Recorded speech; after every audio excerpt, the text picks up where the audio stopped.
The morning the deed came through on that hollow ground, it was a Tuesday in late October of 2003, and the frost had not yet found us, but you could smell it coming the way you can smell rain from a county away. That particular cold iron sharpness that settles into the low places first and tells anyone paying attention that the season has made up its mind.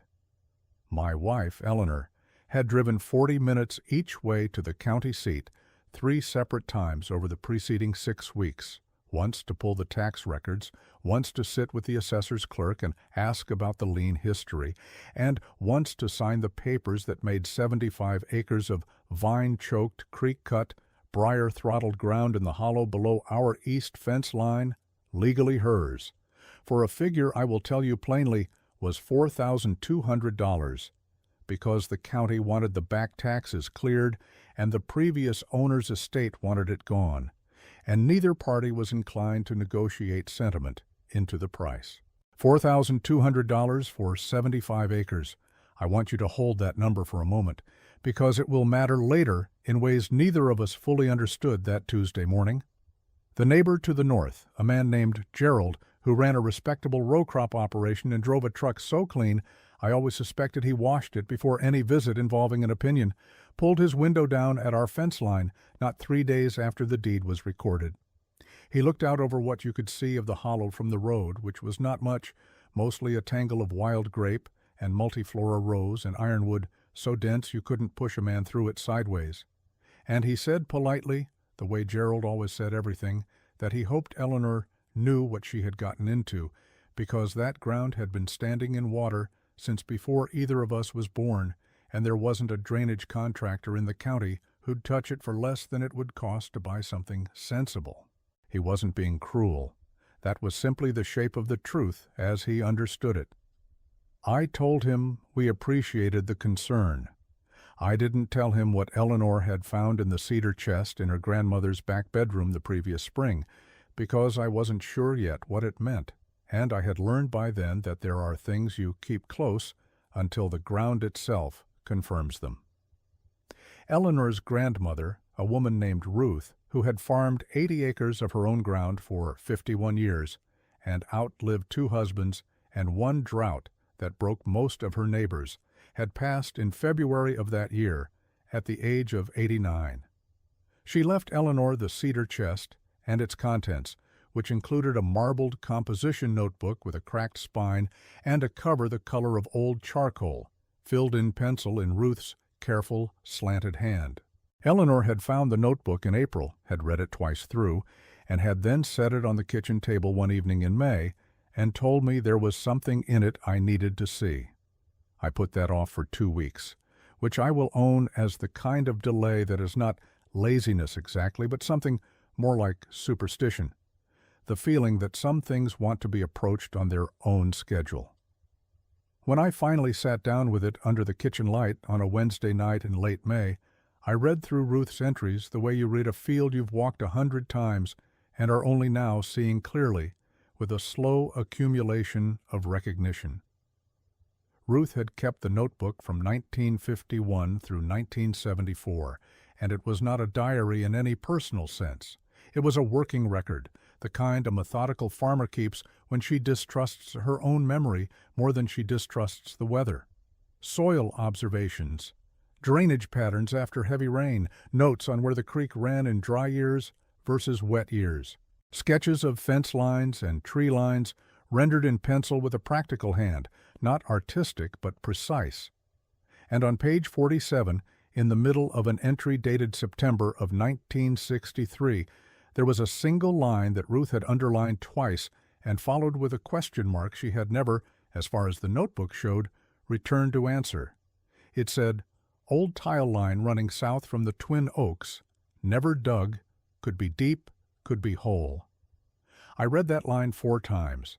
Then I closed the notebook and sat with it for a while in the way you sit with something that might change the shape of what you thought you knew.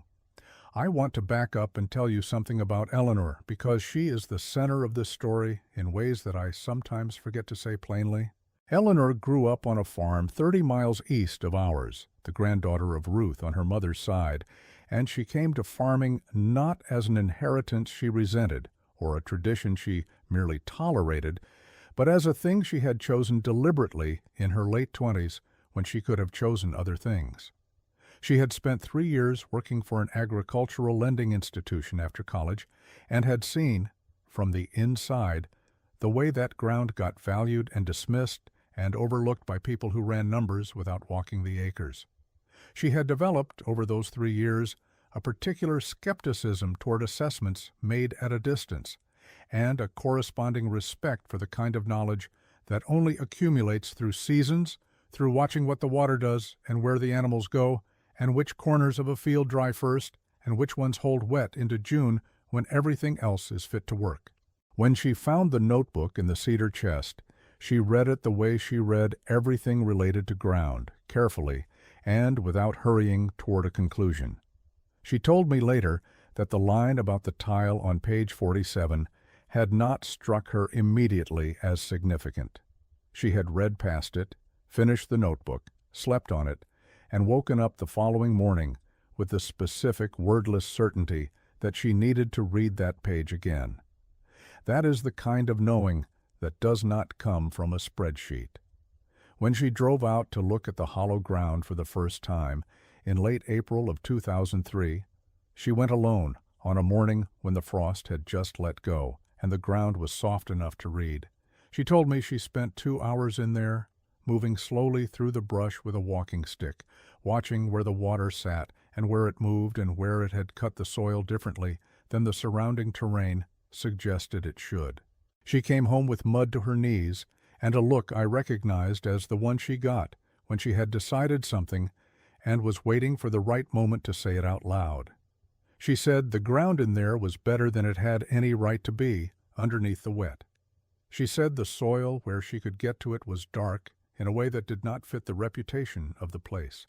And she said there was a line of old elm and oak running south through the middle of the hollow that seemed to her like it might have been a fence line or a field boundary once, before the brush swallowed it. She did not mention the notebook entry yet, because she had not yet let herself connect the two things. But I think the connection was already forming, the way ice forms on still water before you can see it, from the bottom up. The extension agent who came out that following June was a young man named, I will not use his name, but he carried a clipboard and wore a Carhartt that had not yet begun to show the particular softening that comes from actual field use. And he was thorough and well-intentioned and wrong in the specific way that thorough and well-intentioned people sometimes are when their data is good, but their premise is incomplete. He walked the perimeter of the hollow as far as the brush would let him, which was not far, and he took his measurements from the road and from the one accessible corner near the creek crossing. And he produced a written summary that concluded the ground was classified as poorly drained hydric soil, with a seasonal water table estimated at 8 to 14 inches below surface across most of the parcel, and that any remediation effort would require a drainage tile installation of not less than 4,000 linear feet at an estimated cost, at 2003 prices, of somewhere between $31,000 and $38,000, not including the brush clearing, which he estimated at another $8,000 to $12,000. He said this without cruelty.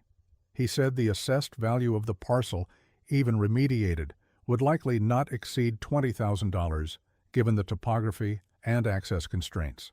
He left a copy of the summary on our kitchen table and drove back to town, and I sat looking at it for a while the way you look at a thing that has all the right facts arranged in a way that arrives at the wrong answer. Eleanor looked at it for less time than I did. She said quietly that he had not been inside the hollow, and that his water table estimate was from a published county soil survey, not from a probe, and that there was a difference between knowing what a soil type typically does and knowing what this particular soil was doing. Then she said she thought we needed to dig a few test holes before we decided anything. I agreed with her. That is a thing I have always been good at, agreeing with Eleanor when she is being precise. We dug the test holes in August of 2003, after the ground had dried as far as it was going to dry, which was not far, but was enough to work. Eleanor had marked 6 locations across the hollow using a grid she had sketched on graph paper, spaced roughly in a 120-foot pattern based on her walking survey from April and on the line of old trees she had noted. I want to tell you about those 6 holes because the specificity of what we found is part of the story, and I don't want to rush past it. The first hole in the northwest corner of the hollow hit standing water at 11 inches. The extension agent's estimate was not wrong there. The second hole, 30 feet inside the tree line toward the center of the parcel, was different. We hit a layer of clay at 9 inches, but it was a thin layer, and below it the soil changed to something darker and more friable, and the water table, when Eleanor pushed the probe, was at 22 inches. She marked it on her graph paper without saying anything. Third hole, moving south along the tree line, 26 inches to water. Fourth hole, which was closest to the line that Ruth's notebook had placed the old tile, had no standing water in the profile to 32 inches. Eleanor stopped at 32 and pulled the probe and looked at it in the way she looks at soil samples, the way some people look at a face they're trying to read.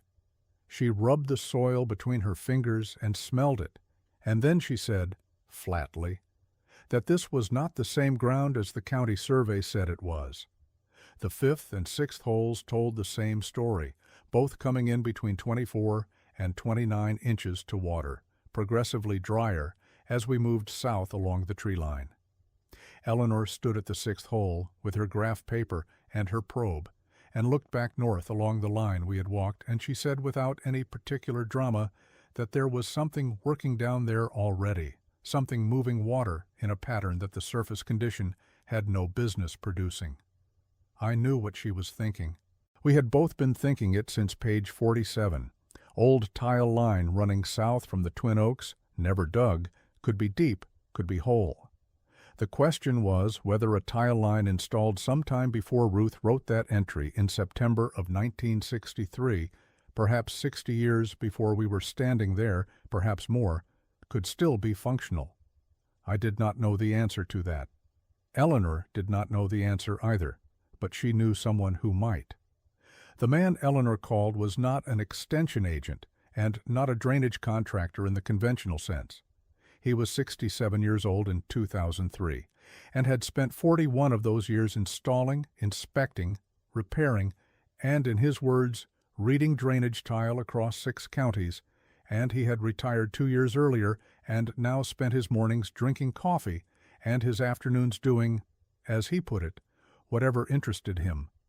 His name, I will call him Dale, because that is close enough and he deserves something. Dale had a reputation, which is not the same as a credential, but in the counties where he had worked it carried more weight. Eleanor had heard his name from a retired soil conservation district man she respected. She called him on a Thursday morning and described what we had found, the test hole results, the drainage pattern, the notebook entry, and the location of the tree line relative to where Ruth had indicated the tile might run. Dale was quiet for a moment after she finished. Then he said he would come out and look, not because he was certain of anything, but because the pattern she was describing was, in his word, interesting.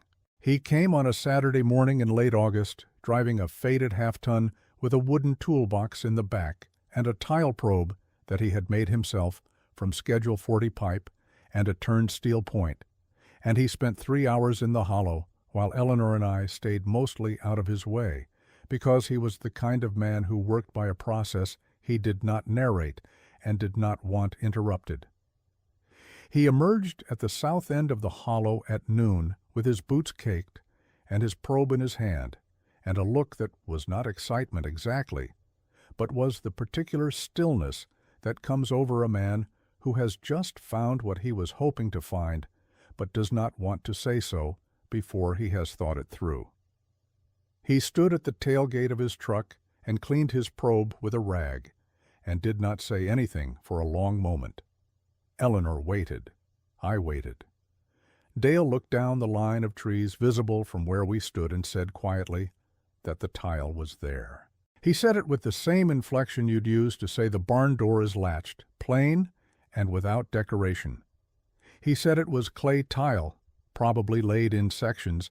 He estimated from the probe response somewhere between 30 and 40 inches down, which was deeper than standard for the era, and explained why it had not been crushed by decades of freeze and thaw and root pressure, the way shallower lines often were.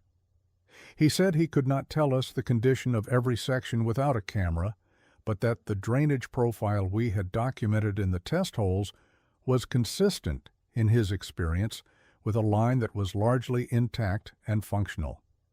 Eleanor asked him how old he thought it was. He took his time with that. He said the depth and the installation pattern, as best he could read it from the probe, suggested hand-laid work, not machine-laid, which put it before the mid-1940s when tiling machines became common in that part of the state. He said it might have been laid in the 1920s or 1930s, or possibly earlier, possibly 60 years before Ruth wrote her note, possibly 80 years before we were standing at that tailgate. Eleanor asked him if it was still moving water. He said, and I will give you his exact word because it is the only word that fits. He said it was exceptional. The brush clearing took 11 days in November of 2003, after the first killing frost had taken the leaves and made the work manageable. We hired 2 men who ran a dozer and a brush hog and a skid steer, and who had enough experience with hollow ground to know where not to push weight and where the soil would carry a machine without coming apart. Total cost for the clearing was $9,400, which I remember because Eleanor wrote it in her own notebook, a spiral bound she had started specifically for this project, on the first page with the date. When the brush came off, what was underneath was not what Gerald and the extension agent and the general opinion of the township had imagined underneath it. What was underneath was ground that the tile line had been quietly, stubbornly, without any instruction or oversight or acknowledgement, draining for somewhere between 60 and 80 years through complete human neglect and through decades of the surrounding world deciding the hollow was worthless. The soil that Eleanor had smelled on her probe in August was present across the southern 2/3 of the parcel in a band that ran, when we walked it after clearing, roughly 48 acres out of the 75 total, and it was dark and deep, and had the particular structure that ground gets when it has been protected from tillage and compaction for a very long time. A soil scientist from the State University Extension, a woman with 30 years of field work, who had been contacted by the same conservation district man who had pointed us to Dale, came out in December of 2003 and walked the cleared ground with a probe and a sample kit, and she took 14 samples across a systematic grid and sent them to the lab. And when the results came back in January, she called Eleanor on a Tuesday morning. The organic matter levels in the southern section ran between 6.2 and 7.8%, which for this soil type in this region, she said, was, and she paused before she said it in the way that people pause before they say something that surprises them. She said it was substantial. She said the tile drainage had created conditions that had allowed the organic fraction to build for decades in a way that was not typical of naturally wet ground in that classification. She said the parcel, or at least the 48 acres of workable ground in the southern section, had a productive potential that the county assessment did not reflect and that the surface condition had entirely masked. Eleanor thanked her and hung up the phone and stood at the kitchen window for a while, looking out at the east fence line and the beginning of the hollow ground beyond it. And then she said, in the quiet voice she uses when something has resolved itself to her satisfaction, that Ruth had known. She didn't say it triumphantly. She said it the way you say something that has been true for a long time and that you are only now saying out loud for the first time. Gerald came by in March of 2004 on a morning when the ground was just beginning to think about thawing, and he pulled his truck up to the east fence line and looked out over the cleared hollow with the particular expression of a man who had formed a firm opinion and is now being asked to revisit it without being told he was wrong outright, which is the most uncomfortable kind of revision. The ground was visible now in a way it had never been from the road in either of our lifetimes, the brush gone, the tree line standing clean and tall along the center of the parcel, and the surface of the southern section showing the dark, settled color that good ground shows when the frost is working out of it in early spring. Gerald looked at it for a while without saying anything. He had heard things, the way people hear things in a township where the diner opens at 6 and the coffee goes around twice before 7, and a brush crew working 11 days in a hollow generates a quantity of speculation that expands geometrically with each retelling. He knew what Dale had found. He knew, in the approximate way of community knowledge, what the soil test had shown. He looked at the ground, and he looked at Eleanor, who had come out to the fence when she heard his truck, and he said after a moment that it was not as wet as it looked from the road. He said it plainly, without self-consciousness, in the tone of a man making an accurate observation. That was all he said. He rolled his window up and drove back north along the fence line, and that was Gerald's concession. And it was enough, because it was honest and because Eleanor did not need it to be more than that. What the hollow produced in the first full season we put it to use, which was 2005 after a year of soil amendment and cover cropping, is a number I will give you in round terms rather than specific, because the specific number is Eleanor's business, and she is particular about what is private. But I will tell you that the per-acre productivity of those 48 workable acres in the first full harvest year was sufficient to make the total investment in the ground, including the back taxes and the clearing and the soil work and the drainage camera inspection Dale had recommended, sufficient to make that total investment look, in Eleanor's words, like the most rational thing she had ever done. The total investment all in was just under $30,000 for 75 acres. The extension agent had estimated remediation alone at between $31,000 and $38,000, not counting acquisition, and had assessed the upside value at $20,000. The ground produced more than that in its second full season. I want to be precise about something else. The tile line that Dale found and the drainage camera subsequently confirmed, running 280 feet through the southern section at a consistent depth of 34 to 37 inches, was intact across all but one 14-foot section near the south end, where a root mass had collapsed two adjacent sections sometime in the previous decades. We repaired those 14 feet for $340, $340 of repair on infrastructure that someone had laid by hand, by Eleanor's and Dale's best estimate, in approximately 1931, 72 years of continuous service and one 14-foot repair. Ruth had written, "Never dug, could be deep, could be whole." It was 36 inches deep. It was, with one small exception, whole. I think about Ruth's notebook more than I probably mention. I think about the fact that she wrote that entry in September of 1963 and never returned to it, never dug, never confirmed what she suspected, and I have tried to understand why, because understanding why seems important. I think she may not have had the capital to act on it in 1963, when her husband was 2 years gone and the farm was carrying itself forward on the thinnest possible margin.